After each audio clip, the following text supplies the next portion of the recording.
పైకెళ్ళు.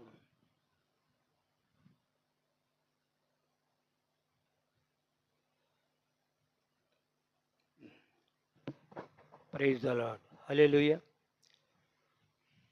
ప్రభునందు ప్రియమైనటువంటి పరిశుద్ధులందరికీ ప్రభునామములో వందనాలు చెల్లించుకుంటున్నాం.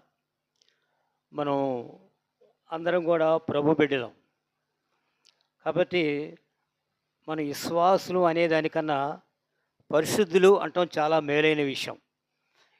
ఎందుకంటే ప్రభు అయిన యేసుక్రీస్తు వారి యొక్క ప్రశస్త రక్తంలో మనందరం కూడా కడగబడినటువంటి వారం, విమోచించబడినటువంటి వారం కనుక మనందరిని కూడా దేవుని వాక్యంలో భక్తులు వ్రాస్తున్నటువంటి వ్రాతలు కూడా పరిశుద్ధులు అని సంబోధిస్తూ ఉంటారు. దెస్సలోనికలో ఉన్న పరిశుద్ధులకి, కొరింథీలో ఉన్నటువంటి పరిశుద్ధులకని. కాబట్టి మనం పరిశుద్ధులు అనేది చాలా ప్రాముఖ్యమైన విషయం. ఎందుకంటే ఆయన మనల్ని తన స్వరక్తం ఇచ్చి సంపాదించుకున్నాడు. అందుకని పరిశుద్ధులందరికీ ప్రభునామంలో వందనాలు అని మనం చెప్పడం చాలా ప్రాముఖ్యమైన విషయం. కాబట్టి మరి ఈ దినము ఈ యొక్క ప్రార్థనా కోడి యొక్క ఉద్దేశము, మనము దేవునికి ప్రార్థన చేయటం అనేది ఎంత ప్రాముఖ్యమో మనం తెలుసుకుంటా ఉన్నాం. ఎందుకంటే ఈ ప్రార్థన ద్వారా మనం అనేకమైనటువంటి మేలులు పొందుకుంటూ ఉంటాం, అనేకమైన ఆశీర్వాదాలు పొందుకుంటూ ఉంటాం, అనేకుల్ని సంపాదించుకుంటూ ఉంటాం. ఎందుకంటే ఆ ప్రార్థన శక్తివంతమైనది, విశ్వాసంతో కూడినటువంటి ప్రార్థన. అంటే మనం ఉపవాస ప్రార్థనకు వస్తాం, కానీ మనం ఏ విశ్వాసంతో వస్తామో మనకైతే తెలియదు. మొత్తానికి వార కార్యక్రమాలు ఉంటాయి కాబట్టి ఇవాళ బుధవారం కాబట్టి ఉపవాస ప్రార్థనకి వెళ్ళాలి, అర్థమైందా? కాబట్టి ఉపవాస ప్రార్థనకి వెళుతున్నామంటే మనం విషయాన్ని మనం జ్ఞాపకం చేసుకోవాలి. ఉపవాస ప్రార్థనకి ఎందుకు వెళ్తున్నాము? ప్రార్థించడానికి వెళ్తున్నాం. కాబట్టి దానివల్ల మనకి దేవుని దీవెనలు మనకు అవసరమైంది, దేవుని ఆశీర్వాదాలు మనకు అవసరమైంది. దేవుని ద్వారా అనేకమైనటువంటి విషయాలను మనం సంపాదించుకుంటూ ఉంటాం. కాబట్టి ప్రభునందు ప్రియమైనటువంటి వల్ల ప్రార్థన అనేది ఎంత ప్రాముఖ్యమైన విషయమో మనం తెలుసుకుంటూ ఉన్నాం. కాబట్టి ఈ విధంగా ప్రార్థన చేయటం వల్ల మనకి ఏం జరుగుతుంది? అది ఉపవాస ప్రార్థన. ఎందుకంటే ఒక్క మాట అది దినవృత్తాంతాలు 2వ గ్రంథము 20వ అధ్యాయము ఒక సందర్భంలో ఇక్కడ యెహోషాపాతు ఒక ప్రార్థన చేస్తూ ఉన్నాడు. తనకొచ్చిన సమస్యను బట్టి, తనకొచ్చిన పరిస్థితిని బట్టి యెహోషాపాతు ఇక్కడ ప్రార్థనకి ఎలా సిద్ధమయ్యాడో మనం చూసుకుందాం. 20వ అధ్యాయము దినవృత్తాంతాలు 2వ గ్రంథము 20వ అధ్యాయము 3వ వచనం కాంచి.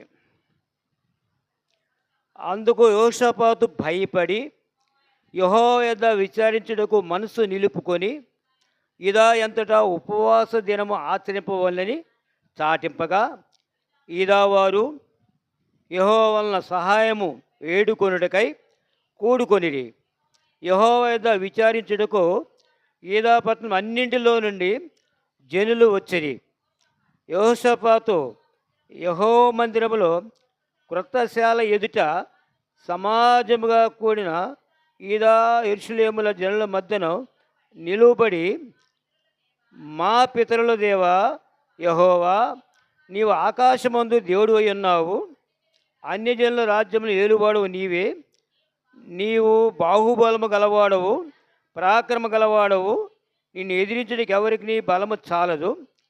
నీ జనులైన ఇశ్రాయేలు ఎదుటి నుండి ఈ దేశపు కాపురస్తులను తోలివేసి నీ స్నేహితుడైన అబ్రహాము యొక్క సంతతికి దీన్ని శాశ్వతంగా ఇచ్చిన మా దేవుడు నీవే చాలు. ప్రభునందు ప్రియమైనటువంటి వల్ల ఇక్కడ మనం చిన్న ప్రార్థన చేసుకుందాం. మహాపరిశుద్ధుడైన మా ప్రియ పరలోకపు తండ్రి, నీ పరిశుద్ధమైన పాదములకు ఈ మధ్యాహ్నకాల సమయమున వెళ్ళలేని వందనాలు, స్తుతులు, స్తోత్రాలు చేసుకుంటున్నాం. ఇంతవరకు పాటల ద్వారా మీ నామాన్ని మయపరుచుకున్న దాన్ని బట్టి నీకు వందనాలు. ఇప్పుడు చదవబడిన లేఖన భాగాలను పెట్టుకొని స్తుతిస్తున్నాం ప్రభా. ఈ లేఖన భాగాలు ధ్యానించడానికి సాయం చేయండి. మీ ఆత్మ నింపుదల కావాలి ప్రభా, నీ నడిపింపు కావాలి ప్రభా. ప్రభా నీ సంధిలో ఉన్నాం, మాకు సాయం చేయమని ప్రార్థన చేస్తున్నాం. మా అందరితో మీరు మాట్లాడండి. నువ్వు మాట్లాడే ప్రతి మాటలో ఉన్నటువంటి సత్యాలను మేము గ్రహించడానికి, జీవంతో నింపడానికి ప్రభా, నీ మార్గంలో మేము నడుచుకోవడానికి మాకు సహాయం చేయమని, మీరే మయం పొందమని ఏస్తున్నామని ప్రార్థిస్తున్నాం తండ్రి. ఆమేన్. ప్రభునందు ప్రేమైనటువంటి వాళ్ళరా, మనం అన్ని విషయాల్లో కూడా మనం ఎలాంటి ప్రార్థన చేస్తున్నాము కాబట్టి ప్రభువు నామములో మన విశ్వాసం ఉంచి మనం ప్రార్థన చేయాలి. ముఖ్యంగా మనం ప్రభువుని ఎప్పుడైనా మనం అడిగేటప్పుడు మొదటిగా మనం ప్రభువా నీవు నాతో ఉండు, నీవు నాకు సహాయం చేయి, నన్ను బలపరచు. మన ఈ ప్రార్థన మొదలుపెట్టినప్పుడు మన అవసరాలు ముందు పెడతాం కదా, మన సమస్యలు ముందు పెడతా ఉంటాం. కానీ ఎక్కువగా మనం ప్రతిదినం చేసే ప్రార్థన సంగతి నేను చెప్తున్నా. ప్రతిదినం చేసే ప్రార్థనలో ప్రభువా నీ నడిపింపు నాకు కావాలి, నీ సహాయం నాకు కావాలి, నీవు నాకు కావాలి, నీవే నాకు కావాలి కదండి. ఎందుకంటే ఆయన మనకుంటే అన్నీ ఉన్నట్టే, ఉదయం ఉంటుందా. కాబట్టి ఆయన మనం కోరుకోవాలి. తర్వాత మనం ఏ విషయాల కొరకు ప్రార్థన చేయాలో వాటి విషయంలో మనం ప్రార్థన చేస్తూ ఉంటాం. కాబట్టి యెహోషాపాతుకి వచ్చినటువంటి సమస్య భయంకరమైనది. ఎందుకంటే ఆయన అక్కడ అనేక మంది వచ్చినప్పుడు మనం చూస్తూ ఉంటాం. ఎందుకంటే మోయాబీయులు, అమ్మోనీయులు, మేయనీయులు దండెత్తి వచ్చారు. ఒకళ్ళు కాదు, 3 ప్రాంతాల నుంచి వచ్చేసారు. కాబట్టి ఈ పరిస్థితుల్లో ఏం చేయాలి? యెహోషాపాతు మూల కూర్చొని ఏడుస్తా కదా. మనమైతే సమస్య వచ్చినప్పుడు ముందు ఏడుస్తాం. ఏంటి ఈ సమస్య, ఎందుకు వచ్చింది ఈ సమస్య అనుకుంటాం. కానీ మనము దేవుని మీద ఆధారపడటం మనం నేర్చుకోం.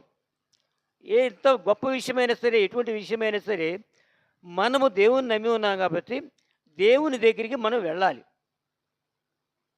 ఎందుకంటే మనం దేవునికి ఇష్టమైన జీవితాన్ని మనం జీవిస్తున్నాం కాబట్టి మనకి పరిష్కారం చూపించేది కూడా ఆయనే. అర్థమైందా? ఎందుకంటే మన విశ్వాసాన్ని బలపరుచుకోవటానికి, ప్రభు ద్వారా మనం అనేకమైన విషయాలు మనం పొందుకోవటానికి మనం దేవుని దగ్గరికి రావాలి. ఎందుకంటే ఎబ్రీ రాసిన పత్రికలు మనం చూసినప్పుడు 11వ అధ్యాయంలో విశ్వాసం లేకుండా దేవునికి ఇష్టమేమిట అసాధ్యం అని ఉంది.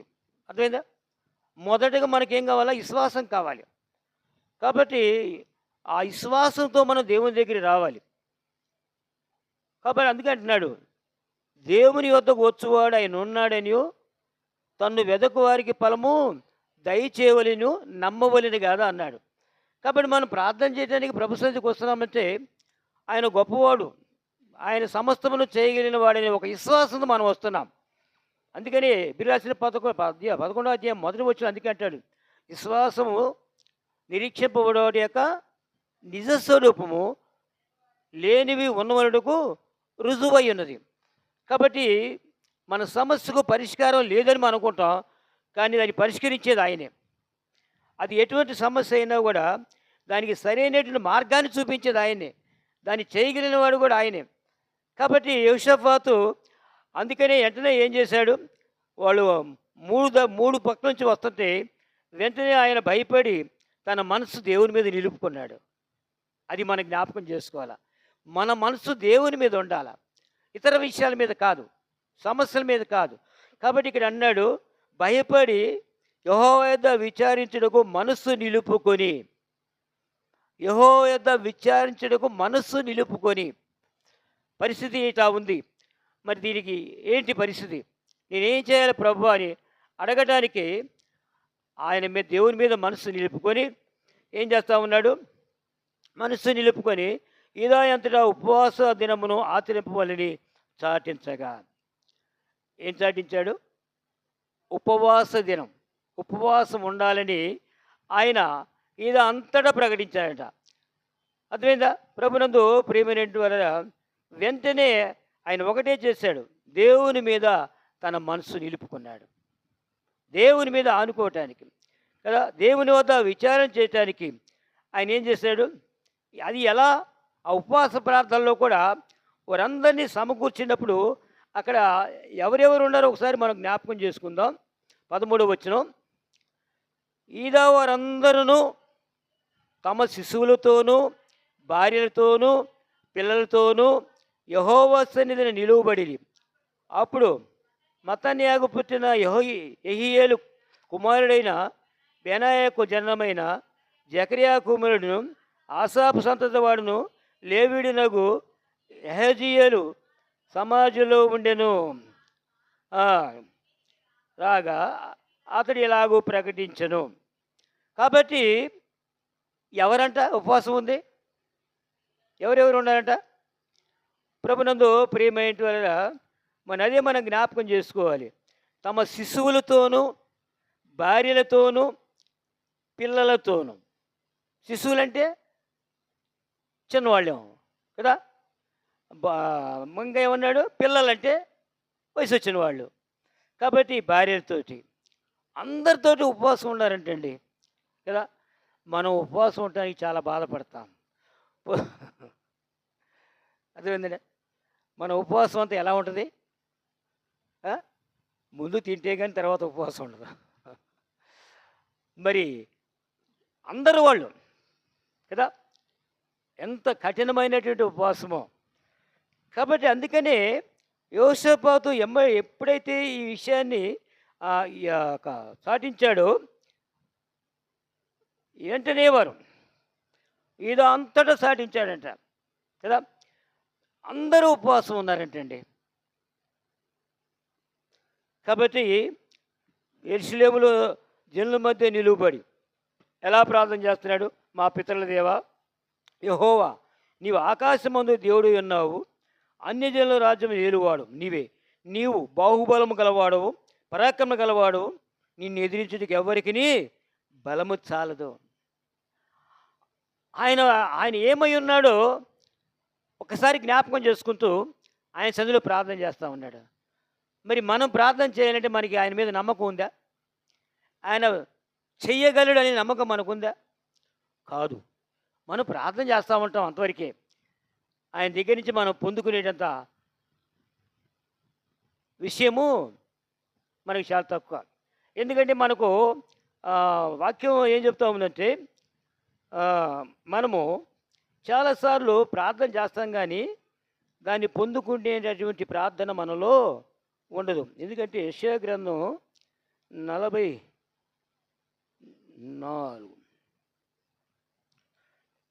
43 యెషయా గ్రంథం 43:22లో దేవుడు యాకోబుతో ఒక మాట మాట్లాడుతూ ఉన్నాడు. యాకోబు, నీవు నాకు మొర్ర పెట్టుట లేదు, ఇశ్రాయేలు నన్ను గూర్చి నీవు విసిగితివి కదా. చూసారండి, యాకోబుతో మాట్లాడుతున్నాడు దేవుడు. మనతో కూడా మాట్లాడవచ్చు దేవుడు. నీవు నాకు మొర్ర పెట్టట్లా, నీకు సమస్య వచ్చింది, నువ్వు నాకు సంధికి రాట్లా, నా వైపు తిరగటంలా. అర్థమైందా? కాబట్టి అందుకే అంటున్నాడు, ఏమన్నాడు? యాకోబు, నీవు నాకు మొర్ర పెట్టుట లేదు. ఎవరికి మొర్ర పెట్టాలి మనం? మన పక్కింటిలో చెప్పుకుంటే సరిపోద్దా? ఏమంటే మన పొరుగు వాళ్ళతో చెప్పుకుంటే సరిపోద్దా? ఏమన్నాడు ఇక్కడ? నీవు నాకు మొర్ర పెట్టుట లేదు అంటే నాకు నీవు ప్రార్థించడం లేదు, నా నామములో నువ్వు అడగట్లేదు. కాబట్టి రెండో మాట ఏమన్నాడు? నీవు నన్ను గూర్చి విసిగితివి కదండి. మనకు కూడా చాలాసార్లు విసుగొచ్చుద్ది ప్రార్థన అంటే కదా. మనం కూడా ప్రార్థన చేయడం కన్నా కూడా ఊరికి అనేకమైన విషయాలు ఏవో చెప్పుకుంటూ పోతూ ఉంటాం. కానీ ప్రభు సన్నిధికి వెళ్ళాలా. ఎందుకంటే ప్రభు వాక్యం ఏం చెప్తామంటే, మీరు నా వైపు తిరిగిన ఎడలా, అర్థమైందా? ఎవరి వైపు తిరగాల? సర్వశక్తిమంతుడైన దేవుని వైపు మనం తిరగాల. మీరు నా వైపు తిరిగితే నేను మీ వైపు తిరుగుతా. మీరు ఈపు చూపిస్తే నేనేం చేసేది? నా దగ్గరికి రావటంలో మీరు నా దగ్గరికి వస్తే మీకు కదా. ఎందుకంటే అక్కడ మనం ఇందాక చూసా ఎబ్రాయీయుల రాసిన పత్రిక 11వ అధ్యాయంలో, ఆయన ఉన్నాడనియు తను వెతుకువాడికి ఫలము దయచేయుడనియు నమ్మవలెను కదా. నమ్ముట నీ వలన అయితే నమ్మువానికి అన్నీ సాధ్యమే. కానీ మనం నమ్మకపోవటమే దేవుని వల్ల అనేకమైన ఆశీర్వాదాలు మనం పొందుకోలేకపోతా ఉన్నాం. మన ఇంటిలో ఉన్నటువంటి మన కుటుంబాన్ని కూడా సంపాదించుకోలేకపోవడానికి కారణం ఏంటంటే మనలో ఉన్నటువంటి అవిశ్వాసం, మనలో ఉన్నటువంటి అపనమ్మిక. లేకపోతే నిజమైన అవిశ్వాసం కనుక మనకుంటే తప్పకుండా మన కుటుంబంలో ఉన్నవారు మారుమనసు పొందుతారు, దేవుని దగ్గరికి వస్తారు. ఎందుకంటే మనము అంత బలమైనటువంటి విశ్వాసం కలిగి ఉంటేనే దేవుని కార్యాలను మనం చూడగలుగుతూ ఉంటాం. దేవుడు అద్భుతం చేస్తాడు. అర్థమైందా? కాబట్టి అందుకని విశ్వాససహితమైన ప్రార్థనలో యాకోబు పత్రికలో ఉంటుంది చివరి అధ్యాయంలో చివరిలో విశ్వాససహితమైన ప్రార్థన రోగిని అన్నాడు. అంటే కేవలం రోగి కొరకైనా విశ్వాససహితమైన ప్రార్థన? ఏమండి, మన సమస్యల కొరకు కాదా? మన పిల్లల కొరకు కాదా? మన సంఘం కొరకు కాదా? వీటన్నిటి కొరకు ఏముండాలంటే విశ్వాసంతో కూడినటువంటి ప్రార్థన. అది శక్తివంతమైనటువంటి ప్రార్థన. దాని ద్వారా మనం విజయాన్ని పొందగలుగుతూ ఉంటాం. కాబట్టి యెహోషాపాతు రాజు వాళ్ళందరినీ సమకూర్చి ఉపవాస ప్రార్థన ఏర్పాటు చేసినప్పుడు ఆ ప్రార్థనలో ఎవరెవరు ఉన్నారంట? శిశువులు ఉన్నారంట, భార్యలు ఉన్నారంట, పిల్లలు ఉన్నారంట. వీళ్ళందరూ కలిసి ఉపవాస ప్రార్థన చేస్తే దేవుడు అక్కడ అద్భుతం చేశాడు. వాళ్ళు యుద్ధం చేయకుండానే అక్కడ అద్భుతమైనటువంటి పరిస్థితిని చూడగలుగుతున్నాం. అర్థమైందా? వీళ్ళు ఎక్కడా ఏమీ లేకుండా, వీరు యుద్ధం చేయకుండా దేవుడు ఏం చేశాడు? అక్కడ అద్భుతమైనటువంటి కార్యాన్ని చేసినట్టుగా మనం చూస్తూ ఉన్నాం. ప్రభునందు ప్రేమైనటువంటి వాళ్ళరా, కాబట్టి మనం జ్ఞాపకం చేసుకోవాలి. ఎందుకంటే వీరు ఏం చేస్తున్నారంట? దినవృత్తాంతాలు 2వ గ్రంథం 20వ అధ్యాయంలో ఇక్కడ చెప్తా ఉన్నాడు. ప్రవక్త చెప్తున్న మాట ఏంటంటే, ఇక్కడ అంటున్నాడు 19వ వచనంలో 20వ వచనంలో, అంతటా వారు ఉదయమున లేచి తెకోవారని మినగపోయిరి. వారు పోవుచుండగా యెహోషాపాతు నిలువబడి, ఈదావారులారా, యెరూషలేము కాపురస్తులారా, నా మాట వినుడి. మీ దేవుడైన యెహోవాను నమ్ముకొనుడి, అప్పుడు మీరు స్థిరపరచబడుదురు. ఆయన ప్రవక్తలను నమ్ముకొనుడి, అప్పుడు మీరు కృతార్థులవుదురని చెప్పాను. మరియు అతడు జనులని హెచ్చరిక చేసిన తర్వాత యెహోవాను స్తుతించుటకును గాయకులను ఏర్పరిచి వారు పరిశుద్ధాలంకారములు ధరించి సైన్యము ముందర నడుచు యెహోవా కృప నిరంతరము నుండును. ఆయనను స్తుతించడి, ఆయన స్తోత్రము చేయుటకు వారిని నియమించగా వారు ఏం చేశారంటే పాడుటకును స్తుతించుటకును మొరపెట్టగా యెహోవా ఈదావారి మీదకి వచ్చిన అమ్మోనీయుల మీదను మోయాబీయుల మీదను శేయీరు మన్యవాసుల మీదను మాటుగాండ్రను పెట్టిన గనుక వారు హతులైరి. ఒకటే చెప్పాడు, మీరు దేవుని నమ్ముకోండి, యెహోవాను నమ్ముకొనుడి కదా. మీ దేవుడైన యెహోవాను నమ్ముకొనుడి, అప్పుడు మీరు స్థిరపరచబడుదురు. ఆయన ప్రవక్తలను నమ్ముకొనుడి, అప్పుడు మీరు కృతార్థులవుదురని ఎప్పుడైతే హెచ్చరికిచ్చాడో, వాళ్ళు ఎప్పుడైతే ఈ విధంగా వారిని హెచ్చరించి వాళ్ళు నడిపించాడో, అప్పుడు వారు ఏం చేస్తూ ఉన్నారు? వారు సైన్యము ముందర నడుచుతూ ఏం చేస్తూ ఉన్నారు? యెహోవా కృప నిరంతరము ఉండను, ఆయనను స్తుతించడి, ఆయన స్తోత్రం చేయడి జనాలకు చెప్పినప్పుడు వారందరూ కూడా ఏం చేస్తూ ఉన్నారట? వారు పాడుటకును స్తుతించుటకును మొరపెట్టగా యెహోవా ఈదావారి మీదకి వచ్చిన అమ్మోనీయులను మోయాబీయులను శేయీరు మన్యవాసులను మీదను మాటుగాండ్రను పెట్టిన కనుక వారందరూ కూడా చచ్చిపోయారు. వీళ్ళేం చేయలే, వీళ్ళేం చేశారు? స్తుతించారు, ప్రభువును స్తుతించారు, ప్రభువుని ఘనపరిచారు. అర్థమైందండి? మనం కూడా సమస్యల్లో మనం ఏం చేస్తాం? మనలో విశ్వాసం ఉండదు, మనం ఏదో చేస్తూ ఉంటాం. కాబట్టి అందుకని మన ప్రార్థనలు ఏముండాలంటే విశ్వాసం ఉండాలి. ప్రభువు చెయ్యగలడు, ప్రభువుకు అసాధ్యమైనది ఏది కూడా లేదు, ఆయన చేస్తాడు. కాబట్టి ఆయన చేస్తాడని నమ్మకంతో మనం ప్రార్థన చేస్తున్నాం. అర్థమైందా? ఏదో అలవాటు ప్రార్థన కాదు. ఉపవాస ప్రార్థన అంటే మనందరికీ కూడా ఒక అలవాటుగా ఉంటుంది. కానీ మనం చేసే మన ఇంటిలో మన కుటుంబం కొరకు చేసే ప్రార్థనలో కూడా మనం అంత బలమైనటువంటి ప్రార్థన చేయలేం. ప్రార్థన చేస్తాం, రెండోది ఏమనుకుంటాం? మనలోని అవిశ్వాసం వస్తుంది. ఇంట్లో వారి కొరకు ప్రార్థన చేసినప్పుడు ఉపయోగం లేదు కదా. ఎంత ప్రార్థన చేసినా వీడు మారడు, కదా, మారడు అని నువ్వేం చేస్తున్నావు? నువ్వే ఒప్పుకుంటున్నావు. మరి ఒక పక్కనేమో ప్రభువా నా భర్తను మార్చు అంటావు. రెండో పక్క అబ్బే ఈయనేడ మారతాడండి, ఈయన మారడు అని నువ్వే అంటున్నావు. మరి ఎలా జరుగుద్ది అది కార్యం? అందుకే అన్నాడు, నమ్ముట నీ వల్లైతే. నువ్వు విశ్వాసంతో ప్రార్థన చేస్తే దేవుడు కొద్ది దినాల్లో అద్భుతమైన కార్యం చేస్తాడు. అప్పటి వరకు మనం కనిపెట్టాల. అందుకని యాకోబుతో అన్నాడు, యాకోబు నువ్వు నన్ను గూర్చి ప్రార్థన చేయట్లేదు, నన్ను గూర్చి మొర్ర పెట్టట్లేదు. ఎందుకంటే నీకు ఇసుకొచ్చేసింది. మనకు కూడా చేసి చేసి చేసి మనకు కూడా ఏమొస్తుంది? వస్తుందా రాదా? ఆ? మనకు కూడా ఇసుక వస్తుంది. ఇసుక వస్తుంది కాబట్టి మనం కూడా ప్రార్థన చేయలేం. అందుకని దేవుని వాక్యం చెప్తా ఉంది కీర్తన గ్రంథంలో, నిజముగా మొరపెట్టు వారికి ఆయన ఎప్పుడు సమీపంగానే ఉంటాడు. నిజంగా మొరపెట్టాల, హృదయపూర్వకంగా మొరపెట్టాల, విశ్వాసంతో ప్రార్థన చేయాలి. అదేనా? అప్పుడే మనం ఇవాళ కాదు, రేపు కాదు, నెల కాదు, 2 నెలలు కాదు కదా, ఏమండి, ఏదో ఒక రోజు దేవుడు తప్పకుండా కార్యం చేస్తాడని మనకు ఒక నమ్మకం ఉండాలి.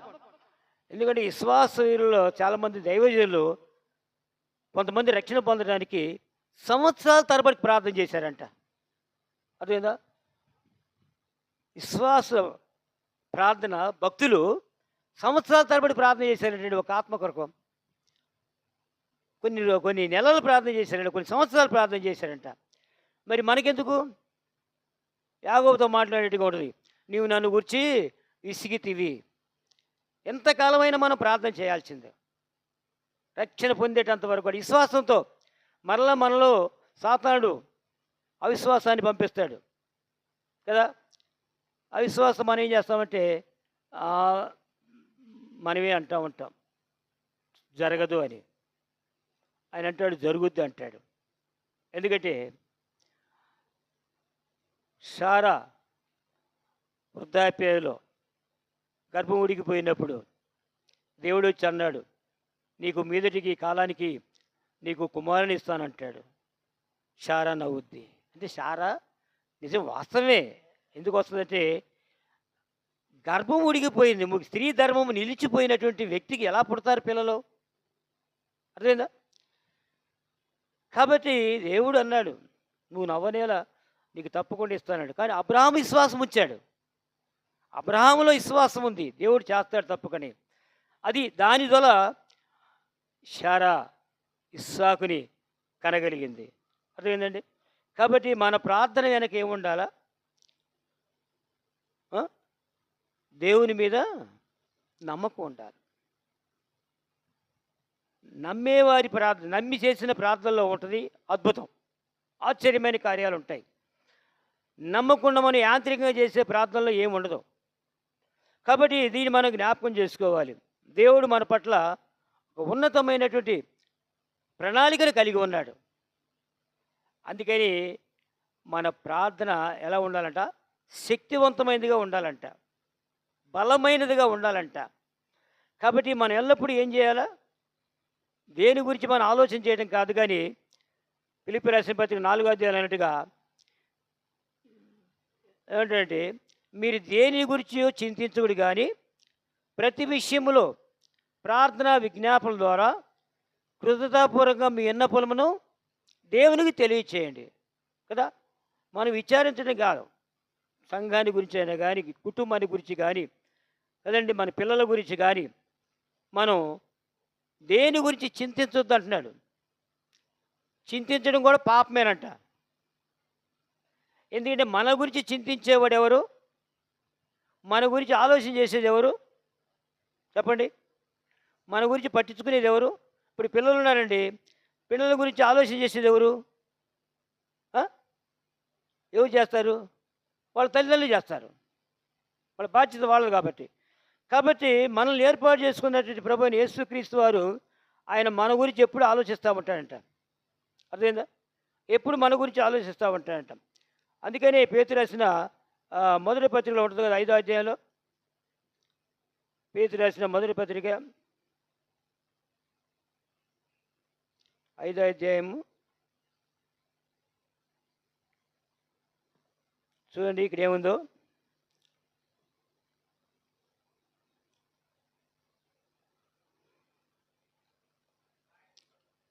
ఆయన మిమ్మల్ని గూర్చి చింతించుచున్నాడు కనుక మీ చింత యావత్తు ఆయన మీద వేయుడి. నిబ్బరమైన బుద్ధి గలవారై మెళుకువగా ఉండుడి. మీ విరోధి అయిన అపవాది గద్దించడం వల్ల ఎవరిని మిరుగుదాని వెతుకుతూ తిరుగులాడుచున్నాడు. ప్రభునందు ప్రియమైనటువంటి వారా, ఇక్కడ ఒకటే మనం జ్ఞాపకం చేసుకోవాలి. 7వ వచనంలో ఏమంటున్నాడంటే ఆయన మిమ్మల్ని గురించి చింతిస్తూ ఉన్నాడు. దేవుడు మన గురించి ఆయన ఆలోచన చేస్తూ ఉంటాడు. ఎందుకంటే మన విశ్వాసాన్ని మనం ఎప్పుడైతే విశ్వాసం ఆయన వైపు చూస్తామో ఆయన ఏమంటాడు, ఆయన మిమ్మల్ని గురించి చింతిస్తున్నాడని పేతురు గారు చాలా స్పష్టంగా చెబుతూ ఉన్నాడు. కాబట్టి ఆయన మిమ్మల్ని గురించి చింతిస్తున్నాడు కనుక మీ చింత యావత్తు ఆయన మీద మోపుడి, నిబ్బరమైన బుద్ధి గలవారై మెలకుగా ఉండుడి. ఎందుకంటే ఇటువంటి పరిస్థితుల్లోనే సాతానుడు మనల్ని మోసం చేస్తూ ఉంటాడు, బలహీనపరుస్తూ ఉంటాడు, అవిశ్వాసంలోకి నెడతా ఉంటాడు. కాబట్టి మనం ఒకటే జ్ఞాపకం చేసుకోవాలి, ఆయన మన పట్ల బాధ్యత కలిగి ఉన్నాడు. అర్థమైందా? మన పట్ల బాధ్యత కలిగి ఉన్నాడనే విషయాన్ని మనం జ్ఞాపకం చేసుకోవాలి.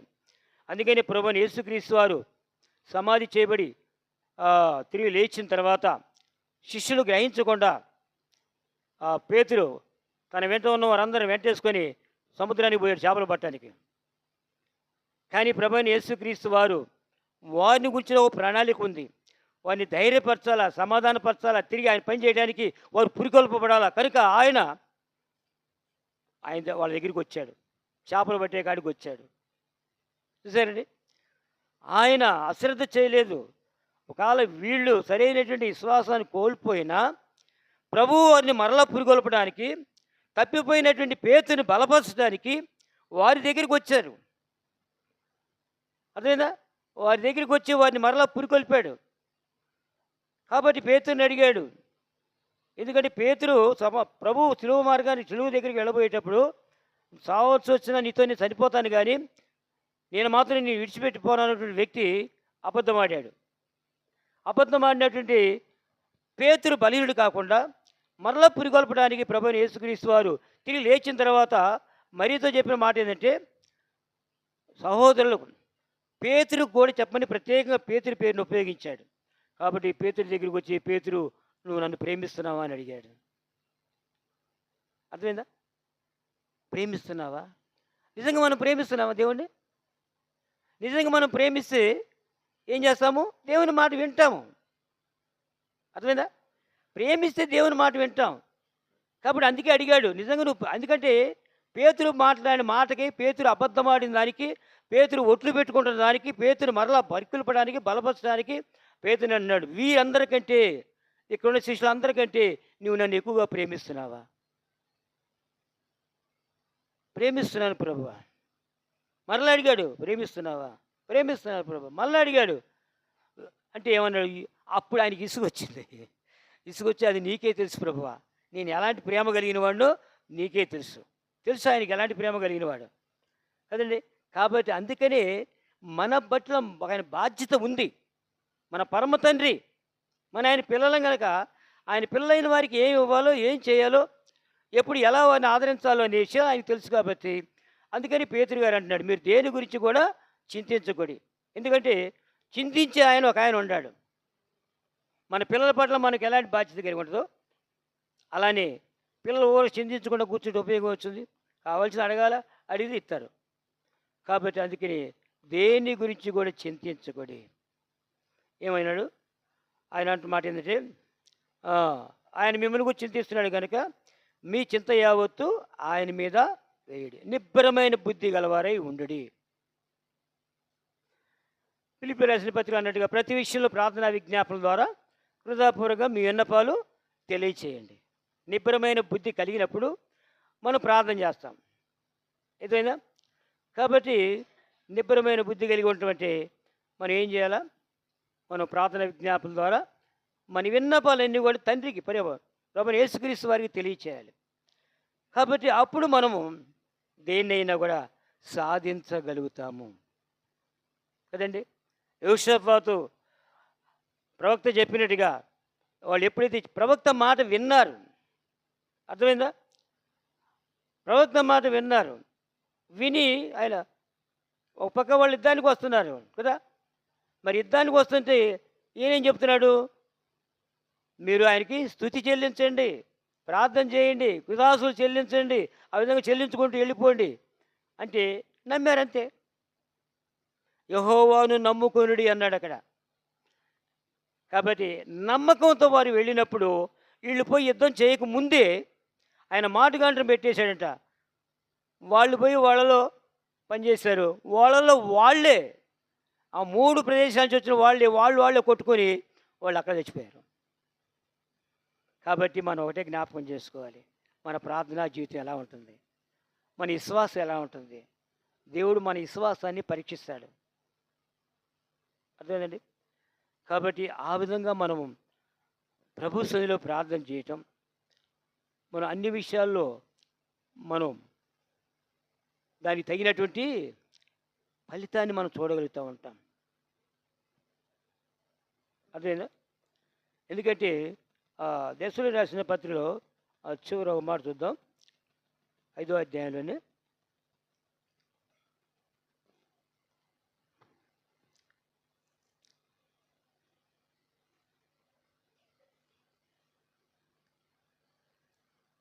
మొదటి పత్రిక